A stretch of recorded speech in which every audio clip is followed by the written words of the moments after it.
Des opérations qualifiées d'historiques depuis 1967. 3 ans après le début des raids antiterroristes en Judée-Samarie, le bilan semble positif. Principales zones au cœur des préoccupations, Jenin, Tulkarem et Nour Hachams. Les camps de réfugiés du nord de la Samarie, Jenin, Tulkarem et Nour Hachams, étaient des foyers terroristes construits grâce au financement, à l'armement et au Conseil de l'Iran, constituant un autre front contre Israël, d'où partaient des attaques dans toute la Judée et la Samarie.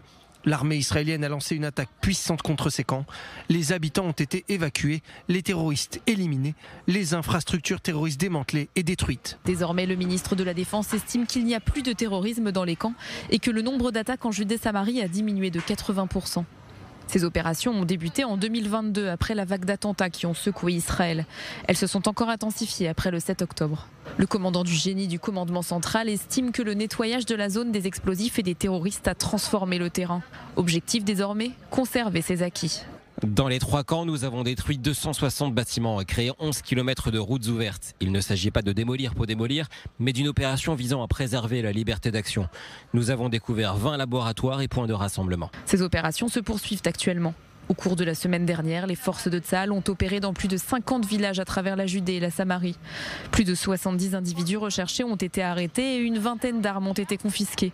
D'importantes sommes d'argent ont également été trouvées, ainsi qu'une grande quantité d'équipements de combat.